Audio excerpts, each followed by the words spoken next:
Nous sommes 2 jours avant la sortie de la bêta fermée du bazar et une grosse vidéo de Raran de 1h30 de gameplay vient de sortir. Donc on va analyser quelques points, parler de ce que j'ai retenu qui me semble fort intéressant et voilà, profitez-en. Ok, donc on est parti. Donc d'abord j'aimerais dire, bon il n'y aura pas beaucoup de montage sur cette vidéo, je voulais vraiment vous sortir ça le plus vite possible pour monter la hype, disons, qui entoure la bêta fermée du jeu. Donc commençons avec quelques informations que j'ai récupérées au fil de la vidéo et en parlant sur le Discord donc officiel du jeu.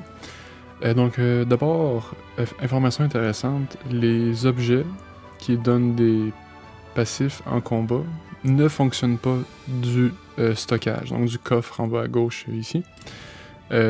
Cependant, les passifs comme le Wanted Poster qui donne 1 XP et plus 1 s'il est sur le tapis, ben le 1 XP va fonctionner du coffre. Donc ça, c'est bien pratique à savoir.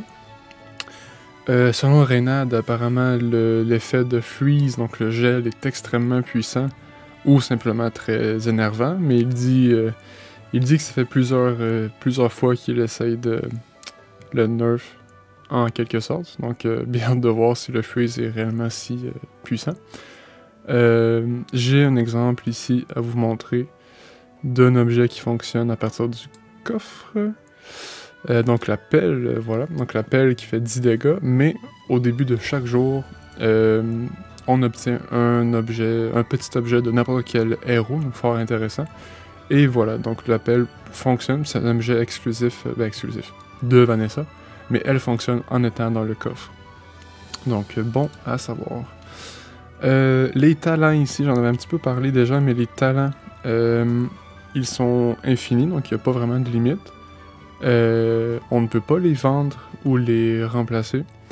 Puis c'est ça, ils sont infinis pour l'instant. Est-ce que ça va changer? Peut-être que non, on sait pas trop.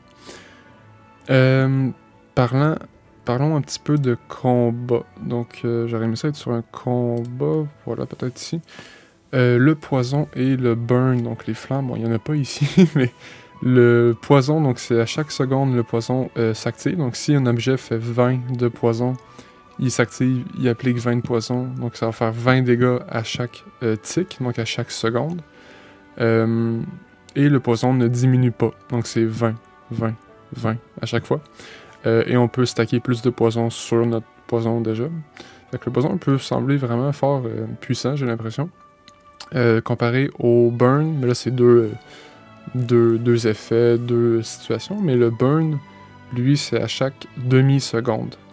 Donc à chaque 0.5 secondes, il va s'activer, il va enflammer votre adversaire, mais il va perdre 1 point de dégâts. Donc si le burn commence à 10, il va faire 10, il va faire 9, il va faire 8, etc., etc., jusqu'à ce qu'il n'y ait plus de burn appliqué, finalement. Parlons maintenant un peu de l'économie, pas de l'économie, mais des marchands un peu en général. Donc déjà, vos objets, votre stash, vous pouvez vendre en tout temps, peu importe dans quel type de rencontre vous êtes, vos objets. Donc ça, je trouve ça vraiment bien. Ça va donner plus de liberté à la gestion de notre inventaire, si on veut. Au lieu de devoir attendre un marchand particulier pour vendre ou quoi que ce soit. Ici, d'ailleurs, je pense que... non, il l'a pas fait. Mais... ah non, pas ça, c'est un marchand différent. Mais les marchands ont un reroll. Donc, voilà. Un reroll ici qui coûte 3 pièces. Et c'est un reroll par marchand. Donc, il n'est pas donné, puis c'est limité à 1 pour pas forcer finalement d'aller chercher l'objet qu'on veut, qui serait extrêmement fort pour nous actuellement. Donc une autre vraiment très bonne décision. Il y a quelques marchands qui sont vraiment uniques et très rares, je pense, que cette mécanique-là est un peu différente. Mais la règle générale, c'est ça. C'est un reroll par marchand qui coûte 3 pièces.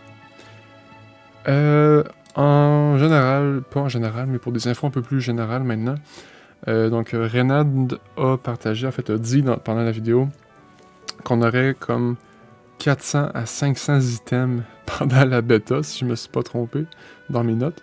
Donc environ une centaine par héros, donc les 3 héros, plus tous les objets neutres. Fait que c'est vraiment énorme.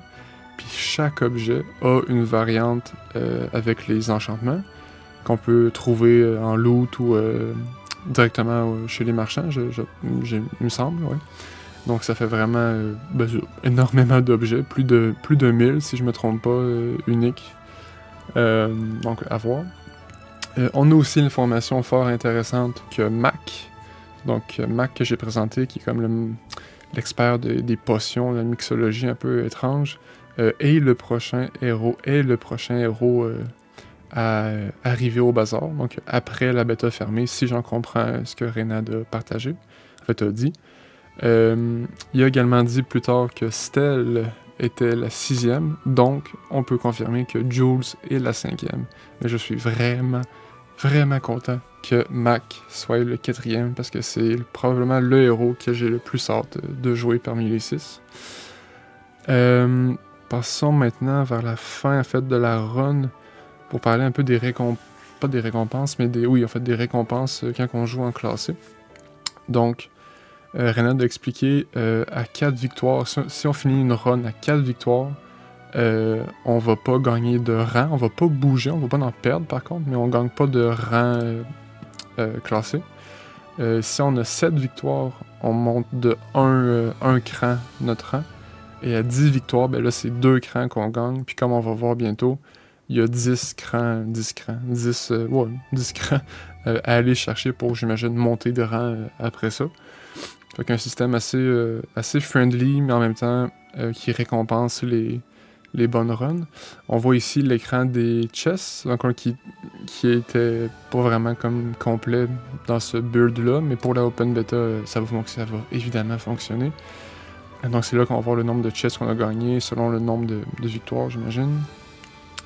Bon, Reynad a confirmé qu'il y aura bien un Battle Pass pas pour la close beta, mais peut-être le open où ça va commencer à partir de la saison 1.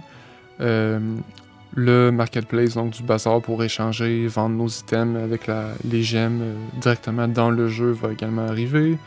On a ici le magnifique écran de collection, donc avec nos skins de personnages, les skins de board ou de tapis, les d'autres cartes. Et donc ça devrait être les tapis, j'imagine. Fait que ça doit être le board. Ici, c'est nos pièces en bas à droite. Et le coffre. Donc les coffres aussi, on va avoir des skins en bas à gauche. Donc ça, c'est vraiment intéressant. Plein de customisation possibles. Et pour terminer, on a ici des items que je voulais partager, disons, avec vous. On a un baril de poudre, mais qui a un enchantement radiant. Donc le radiant fait que il ne peut pas être gelé, ralenti ou détruit. Ce qui est extrêmement fort, parce que le baril, normalement, se détruirait lui-même. Mais là, ce n'est pas le cas. Donc on peut faire vraiment des combos fort intéressants avec les enchantements, clairement.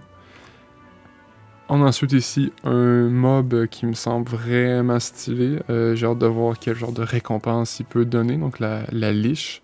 Niveau 10, 11 gold, 5 XP et bon, son loot, son item ou son talent. Donc à voir encore une fois. Le Junkyard Catapulte, donc la catapulte à junk, ouais. Reynad a partagé que c'est un vieil item neutre. Donc qui appartient à personne, qui est là depuis vraiment longtemps, mais que moi je trouve vraiment intéressant. Donc c'est quand même un large, donc c'est pas très pratique, mais en 6 secondes il applique 3 effets, donc du burn, du poison et des dégâts bruts, mais ce n'est qu'une seule balle, une seule ammunition, donc il faut trouver un moyen de le recharger pour en profiter encore plus. Et voilà, ça fait le tour, donc j'espère que vous êtes excités pour le jeu, donc la Open Beta. C'est mercredi à 3h, heure de l'Est. Donc on se voit dans le bazar.